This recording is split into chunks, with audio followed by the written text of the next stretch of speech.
Seja muito bem-vindo à terceira e final parte da nossa aula sobre 666, a marca da besta. Nós falamos na primeira e na segunda aula sobre os conceitos da marca do Pai em nós. Esses conceitos da marca da besta foram muito infantilizados dentro da estrutura eclesiástica e tratamos esses assuntos de várias maneiras. Esquecemos que a marca que realmente importa não é a marca da besta, mas é a marca que o nosso Pai escreve em nossa testa, conforme o texto que nós explicamos em Ezequiel 9. A Bíblia vai dizer que nós fomos marcados e separados para Ele. Porém, dentro de uma teologia que tem mais o interesse em trazer confusões, do que explicações, fala-se muito da marca da besta dentro de um conceito mais místico do que real. Até aqui você já aprendeu muita coisa sobre isso. Porém agora eu quero simplesmente finalizar essa aula falando para você algumas coisas e te dando alguns conceitos para que nós possamos definitivamente chegar ao final dessa matéria e você possa sair daqui com um conhecimento correto em relação a isso, ok? Antes de mais nada, escreve nos comentários aqui abaixo do texto, se você ainda tem dúvida, se você quer fazer alguma colocação, se você quer fazer alguma pergunta, estamos aqui para te responder e não deixar você sair com nenhuma dúvida das aulas da DNA Academy, ok? Então vamos lá. Até agora nós já aprendemos que a marca que realmente importa é a marca da verdade, que é a marca que o Messias coloca em nós, ok? Então, se a marca da besta ela vai ser uma marca feita pelo anti-Messias, nós precisamos entender uma coisa. Se a marca do Messias é a verdade, a marca do anti-Messias é a mentira. Ok? Olá, vamos lá. O apóstolo João ele escreve no final do capítulo 13 de Apocalipse o seguinte: aqui é preciso decifrar. Aquele que tem sabedoria calcule o número da besta, pois o número representa o nome de um ser humano. Seu número é 666. Um pouco mais acima, ele vai dizer no verso 16: ela obrigou todos os pequenos e grandes, ricos e pobres, livres e escravos, a aceitarem certa estampa de marca na mão ou na testa, a fim de que ninguém pudesse comprar nem vender, a não ser que aprendesse a tal marca e que o nome da besta ou o número do seu nome. Então vamos lá, pessoal. Aqui nós estamos entendendo, dentro desse conceito, eu fiz questão de ler em ordem inversa, eu li o 18, o 16 e o 17, para você possa ter uma compreensão melhor do texto, não é? É o número de um homem, ou seja, é o número de uma identidade que esse homem carrega, e nós vemos aqui que essa marca está na testa, assim como a marca do Mashiach, assim como a marca do Messias também está na testa. Eu vou te provar neurocientificamente o porquê que essa marca está na testa e porquê que ela está nas mãos, segundo a cultura de Jesus, a fim de que ninguém pudesse comprar ou vender, a menos que aprendesse. O termo aqui é aprendesse tal marca que essa besta havia colocado. Então sabemos que a marca é a mentira. Eu vou dizer algo para você aqui, e que depois eu até posso, a gente pode aprofundar um pouco mais sobre isso num outro momento, mas se você for analisar o nome de Nero no hebraico é Neron Quezar. E se você pegar esse nome e colocar dentro das letras da gemátria, do alfabeto hebraico, dentro da gemátria bíblica, você vai ver que é o número 666. Então, dentro desse conceito numérico humano, Neron Quezar tinha um número 666, que era Nero.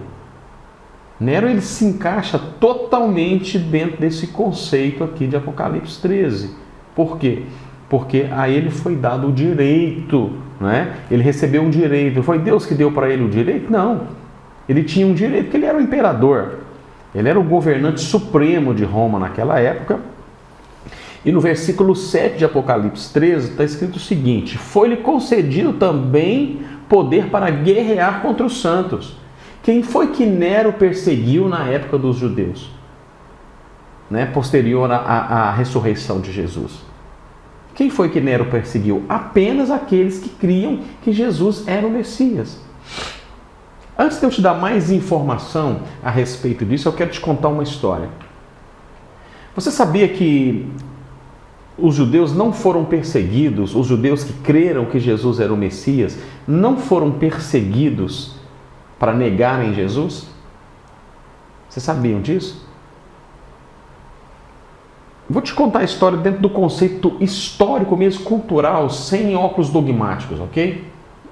Roma era o maior império e foi considerado um dos impérios mais organizados, né, e também sangrentos. Para você ter uma ideia, Roma ela construiu estradas para ligar da capital até todas as províncias conquistadas, acelerando assim a movimentação das suas tropas e também a movimentação de comida até os seus frontes de guerra. Então, um soldado romano, ele não era só bem treinado, mas ele também era muito bem servido. Por quê? Porque havia velocidade na logística que Roma montou. Então era um império muito bem organizado, um império muito poderoso, que conquistou através de um conceito que a gente pode dizer, quando formos explicar sobre 5 ministérios dentro da DNA Academy, eu vou te explicar um pouco sobre o conceito do apostolado, porque Roma ela conquistava os impérios através de um movimento apostólico. Né? Então não vou tratar desse conceito, você guarda aí, anota aí no seu caderno, para quando você aprender o conceito apostólico, você aprender a fazer essa ligação a tudo isso que eu estou dizendo aqui, ok? Então Roma era esse lugar muito organizado, muito severo, né? Quem era inimigo de Roma era condenado à morte. E Jesus ele foi apresentado como esse inimigo de César, por quê? Porque ele dizia ser o rei dos judeus. Quando ele é arguído diante do imperador, ele é arguído diante do governador, Herodes olha para ele e fala: eu não vejo pecado nesse homem que seja digno de morte. Ou seja, ele não tinha matado nenhum cidadão romano, nenhum soldado romano. Uma das coisas mais plausíveis de morte naquela época era se você, que não era um romano, matasse um soldado romano. É por isso que Barrabás estava preso. Né? E tem uma história interessante sobre Barrabás, eu vou contar para você já já. Ele estava preso porque ele tinha matado um soldado romano, então ele estava preso. Mas Jesus não tinha matado, então quando Herodes olha para ele, ele diz assim: não tem motivo para matar esse homem. Mas aí aqueles judeus que eram vendidos para Roma, né, que já estavam vendidos para aquele processo, quando eu for ensinar para você sobre Paulo, eu vou ensinar sobre a Dômina Romana, você vai compreender por que aqueles judeus estavam gritando para que crucificassem Jesus. Ok? Então, eles começam a gritar: esse aí se fez imperador. Ele disse que é o rei dos judeus.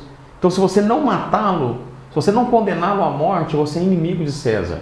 E por medo, né, de uma revolta, Jesus é condenado à morte.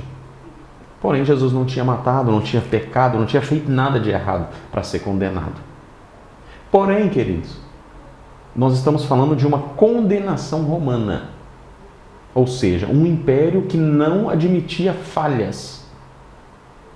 E quando Jesus, no 3º dia, ele ressuscita, ele provou para toda a cultura daquela época que Roma falhou em uma execução. Então Nero, ele começa a perseguir os judeus, não era para dizer, e os arameus também, os gregos, os próprios romanos que criam que Jesus era o Messias, mas naquela época a grande maioria, a esmagadora maioria eram de judeus, que haviam crido que Jesus era o Messias. Então ele começa a perseguir esses messiânicos, esses nazarenos, simplesmente para que eles pudessem dizer: Jesus não ressuscitou. Porque estava correndo um boato que Roma tinha falhado. Ou seja, Roma não é tão poderosa assim como ela pensa, porque um homem que ela condenou à morte voltou a viver. Então esse é o cenário que está acontecendo. Então, por Nero ter um direito adquirido, né, belicamente e por família, ele está no direito de cumprir o que João está escrevendo aqui no verso número 7. Direito de perseguir os santos. Então, se você joga o nome de Nero dentro da gemátria bíblica, né, dentro da gemátria judaica, você vai ver que o número dele é 666, ok? Assim como, né, o número de Hitler também é 666. Assim como, se você for pegar outros perseguidores dos santos, também possivelmente vai dar. Há um conceito que há vários anti-Mashiach, anticristos, né, já apareceram na história da humanidade. Mas há um conceito que transcende o nome de pessoas. Porque o que o livro diz, o que Apocalipse diz, não está referente ao nome, mas está referente a aprender sobre uma marca. Ao longo do tempo, muitas pessoas ficaram procurando, muitas pessoas disseram: ele vai ser fulano, vai ser ciclano, o anticristo vai ser um, o anticristo vai ser o outro. O que nós precisamos entender, querido, é que nós somos servos do Cristo. E se somos servos do Cristo, é sobre o Cristo. Nós não precisamos ficar preocupados, querido, em quem vai ser o anticristo. O que nós precisamos nos preocupar é como ele se comporta, é como ele vive, o que ele ensina.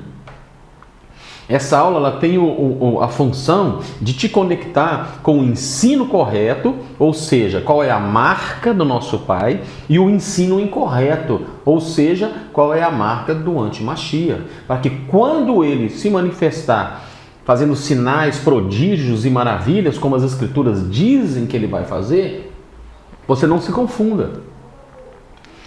Porque é muito comum nós cristãos, eu não vou nem colocar esse peso só apenas sobre os cristãos, mas é muito comum para o ser humano, quando ele vê alguém fazendo alguma coisa extremamente extraordinária, as multidões se juntarem. Por exemplo, o grande evangelista Reinhard Bonk, por exemplo, ele operava muitos sinais. Então, mesmo pessoas que não criam no Jesus que ele pregava, nas suas cruzadas pela África, elas se reuniam aos milhares. Por quê? Porque aquele homem estava fazendo algo extraordinário. Da mesma maneira, querido, vai acontecer. Quando o anticristo começar a fazer sinais, muitas pessoas vão correr para ver o que ele está fazendo. E a Bíblia diz que ele enganaria até os eleitos, se fosse possível, se esse tempo não fosse abreviado. Então, saber o que carrega aqueles que são marcados pela marca da verdade, aqueles que são marcados pelo TAV na sua testa, entender os processos da neurociência em relação ao aprendizado, ao córtex pré-frontal, o porquê isso está na testa, sobre essas maturações cerebrais do entendimento, é importantíssimo para que naquele dia você não se engane, você não seja enganado por sinais, mas você esteja fundamentado em princípios. Então vem comigo, não perca o foco, anote as suas dúvidas, faça perguntas. Querido, eu tenho algo que eu carrego, que eu acredito. Quando você faz pergunta, não tem ninguém mais interessado que você em aprender. Então qualquer dúvida que você tenha, talvez eu já possa ter falado e você não entendeu conforme da maneira que eu falei, você não encontrou entendimento, pergunta, querido. Você está numa escola. Nessa escola você está aqui para aprender. Então você não pode deixar essa aula terminar e sair com a sua dúvida. Eu estou aqui para caminhar contigo. Lembra a nossa proposta? Eu vou pegar na sua mão e vou caminhar contigo até você encontrar entendimento. Então, como esse texto, esse tema é muito controverso, Já falaram que, que o 666 era o código de barra, era o cartão Visa, o www. Agora falam que a marca da besta é a vacina. Então, querido, nós temos que sair desse misticismo mitológico e mergulhar na palavra, cara. Jesus diz: quem crê em mim, como diz as Escrituras, do seu interior fluirão rios de águas vivas. João 7,38. É como diz as Escrituras que a gente encontra entendimento. Ok, pessoal? Então vamos lá. Existe uma regra de interpretação bíblica dentro da hermenêutica judaica chamada Gezerah Shavá. Gezerah Shavá é o seguinte: se os textos eles são parecidos, se eles são complementares, ou seja, vamos supor dentro desse contexto aqui, Deuteronômio 6 está dizendo sobre a marca, que você deve colocar na testa e na mão aquele ensinamento. Se Ezequiel 9 está dizendo que Deus mandou que o anjo marcasse e fizesse separação entre aqueles que eram ímpios no meio do povo de Israel com uma marca. Se Apocalipse 13 está dizendo que há uma marca, Apocalipse 14 vai dizer que Jesus vai se colocar de pé diante do monte e vê e recebe aqueles que são marcados. Então nós precisamos entender que há uma junção, uma interpretação, que há um link nessas marcas, ok? Que essa marca, ela fala de um contexto. Então, se a marca que Deus coloca em nós, você já aprendeu que é um tav, então dentro dessa estrutura do entendimento do Gezerah Shavá, da hermenêutica, né? Então quando os textos são expressões idênticas, eles se complementam. Então nós vimos várias expressões idênticas, e dentre essas expressões idênticas tem uma que ela é uma antítese da outra, ou seja, essas marcas elas têm uma certa semelhança, mesmo que essas semelhanças sejam antônimas. Entende? Então, se nós somos marcados pela verdade, o antimessias ele vai fazer o quê? Marcar com a mentira. Então, o número é o quê? 666. O que significa o número 6? O número 6 é o número do homem. O número 6 também é o número da mentira. Dentro da gemátria bíblica, a palavra sheker, que é mentira, o número dela é 6. Entende? A mentira ela não se sustenta. O kuf, que é uma letra hebraica, que é o que, na verdade, ela tem uma perna mais comprida. É desse contexto que nasce o ditado popular, que a mentira tem uma perna só. Porque se você for analisar, eu vou até pedir para o pessoal da edição colocar a palavra kuf no hebraico aqui para você ver como ela escreve. Ela tem uma perna que passa para baixo, ou seja, ela não se sustenta, ela não tem duas pernas para ter equilíbrio, ela só tem uma. Então a palavra sheker no hebraico, ela é o número 6, entende? E dentro da concepção bíblica, né, tudo aquilo que é repetido é levado para o superlativo, ou seja, é uma ampliação. Né? Isaías, quando ele tem a visão do trono de Deus, ele fala santo, santo, santo. Por quê? Porque aquilo que ele estava vendo na concepção dele era muito maior do que o padrão de santidade que ele conhecia. Então ele não podia simplesmente descrever que aquilo era santo. Ele precisava trazer aquilo para um conceito superlativo.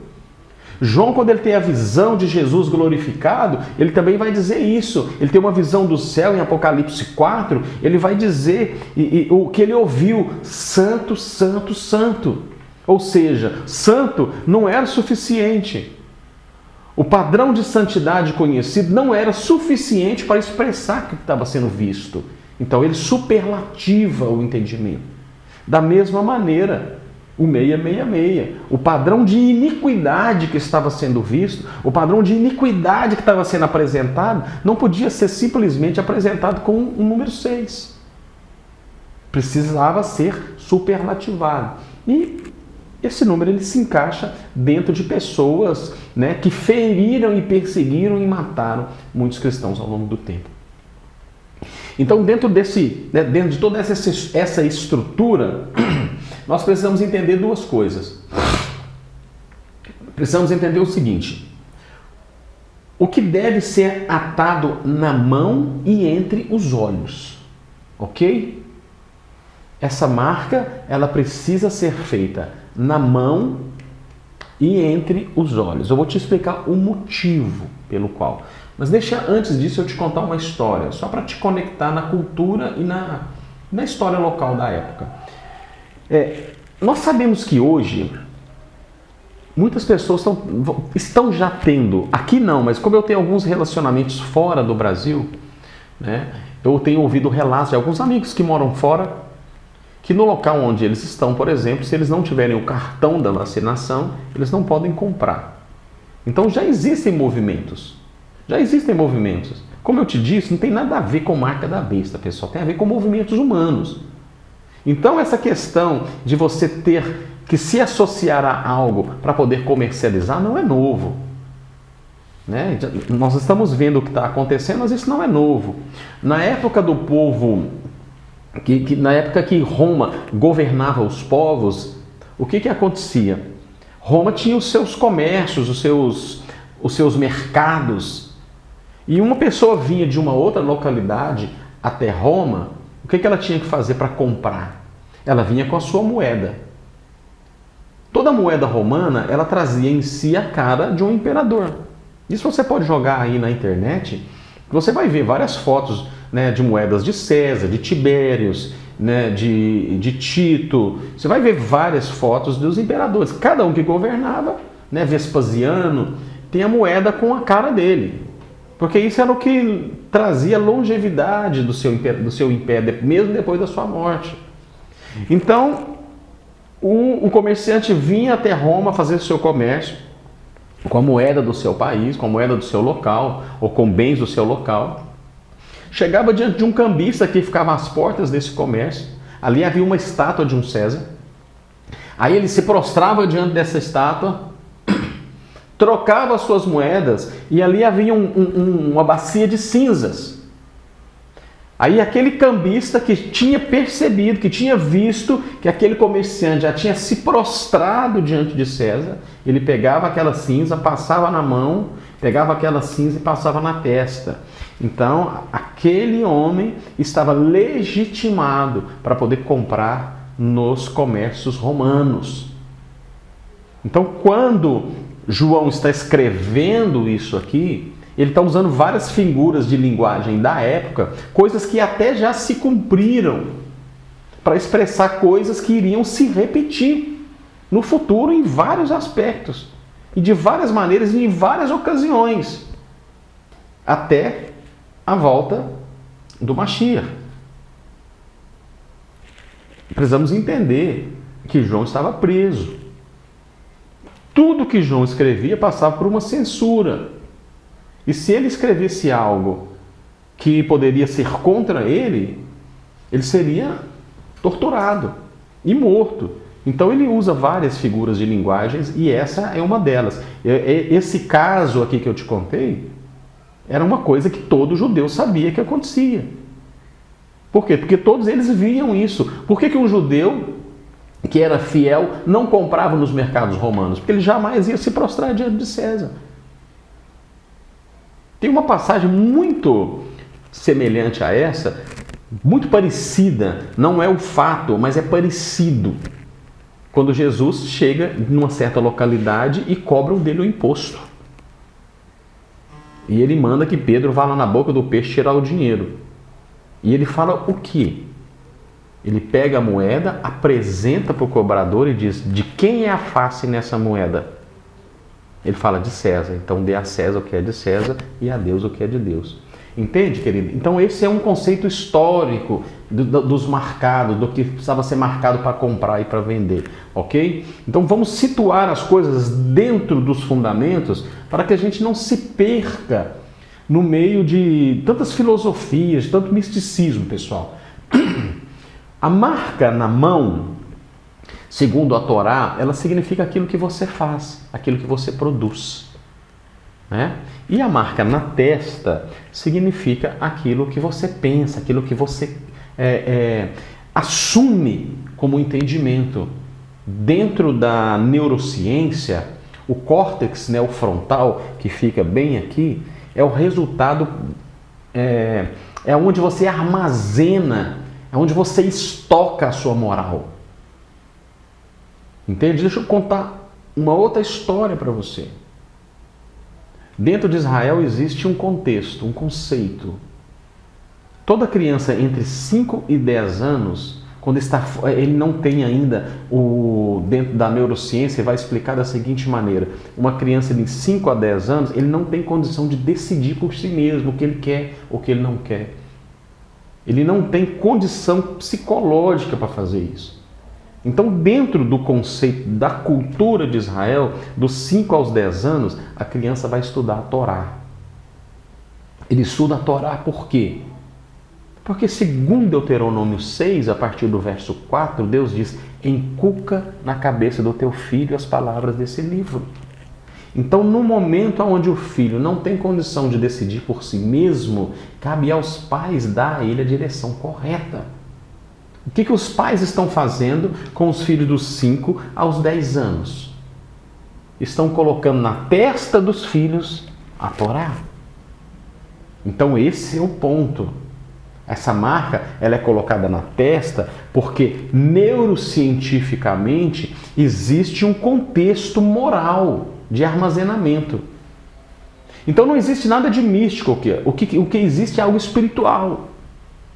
Da mesma maneira que Deus nos orienta a colocar na nossa testa os seus ensinamentos, para que a Torá seja um estoque moral de entendimento, para que as Escrituras sejam um estoque moral de compreensão, para que possamos seguir o exemplo, né, o mandamento que Tiago nos dá. Em Tiago 2, para mostrarmos a nossa fé através daquilo que a gente pratica. Você precisa ter um estoque moral qualificado para que as obras das suas mãos sejam conforme aquilo que você crê. Então entenda o que eu estou te dizendo aqui agora, querido. Se o estoque moral das Escrituras precisa ser colocado na sua testa, o estoque imoral do antimessias também precisa ser colocado na testa dos seus filhos, na testa daqueles que são seus seguidores. E é por esse motivo que, assim como a marca do Messias está na testa, a marca do antimessias também. Porque o objetivo é gerar um estoque moral de ensinamento, um estoque moral de aprendizado. Entende como não tem misticismo? Entende como Deus é preciso, Ele é perfeito? O que a neurociência está descobrindo agora, Deus já está ensinando em 3.500 anos. Entende? 3.000 anos antes 2.000 anos, né, que a Torá foi entregue, antes de Jesus, antes do Messias. 2.500 anos, Jesus já ensinava isso. Já havia esse ensino de que o estoque moral estava aqui. E que precisava ser construído entre os 5 e os 13 anos. Então, um filho de um judeu, né, que decide caminhar dentro dos processos das Escrituras, dos 10 aos 13 anos, ele vai continuar estudando agora a Torá e os profetas. Dos 13 anos aos 30 anos, no processo de maturação, que segundo a neurociência, entre os 20 e os 25, se promove o amadurecimento do córtex pré-frontal, ele está fazendo o quê? Nesse período, ele caminhou com alguém, primeiro ele foi o quê? Estocado moralmente.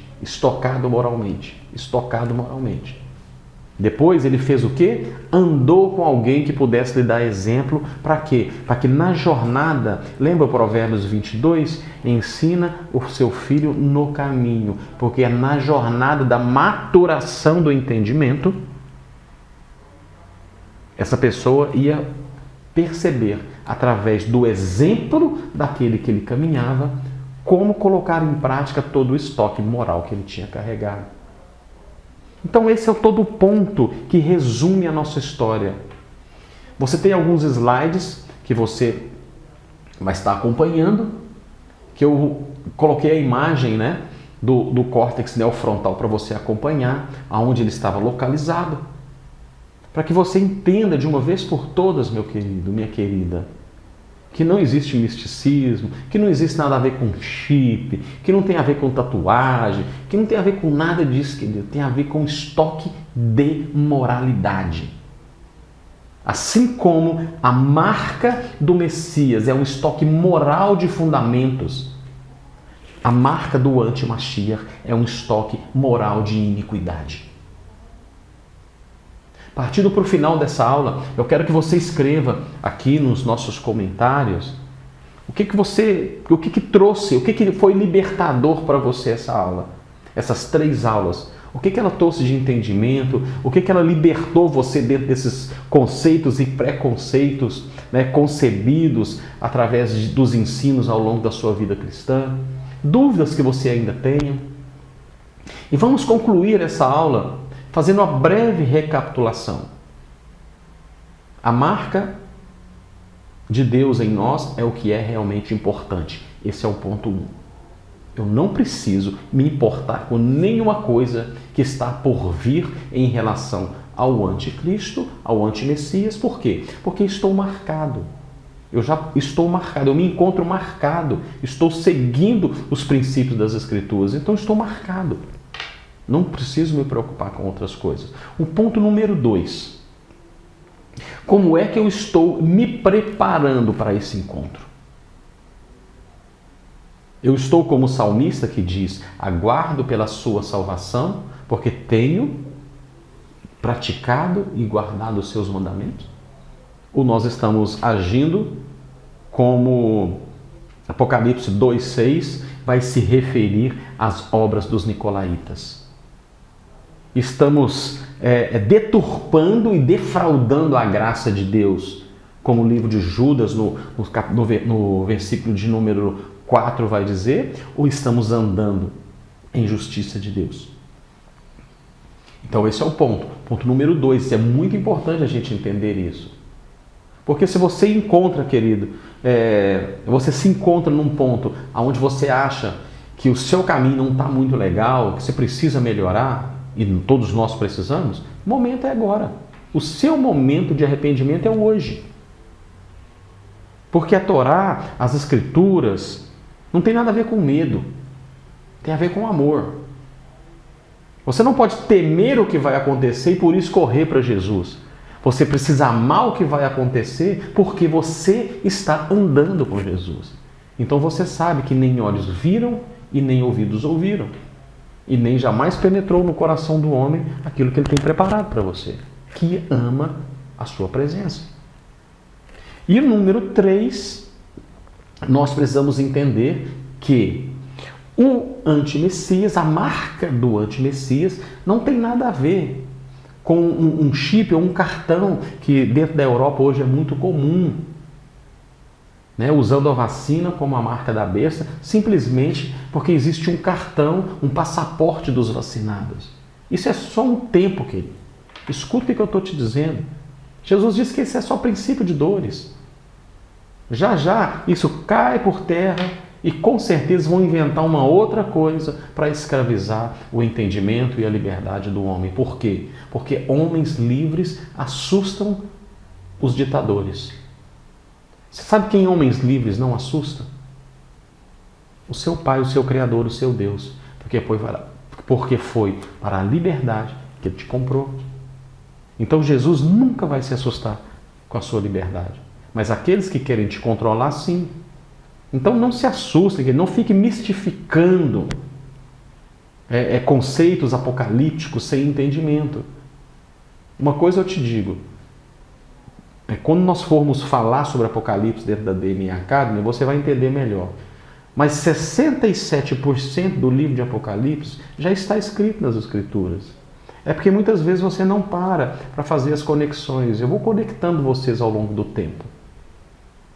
Tem muitas coisas aqui, 67% que João escreveu, já tinham sido escrito na Torá e nos profetas. Entende? Então, se você não entendeu algo aqui, procure um entendimento. Você viu como foi simples nós abrirmos o entendimento sobre a marca? Eu fui em Deuteronômios, eu fui em Êxodo, eu fui em Ezequiel e cheguei em Apocalipse. E você compreendeu que a marca da besta não é física. A marca da besta não é algo que vai ser colocado, mas a marca da besta é um estoque de moralidade. Ok? Então, com base em todas essas coisas, querido, eu quero que você ande e viva a sua vida com uma liberdade total, uma liberdade extrema, sem medo e sem culpa. Porque foi para a liberdade que Jesus te comprou. Foi para cumprir mandamentos. Não existe liberdade que você não esteja cumprindo mandamentos.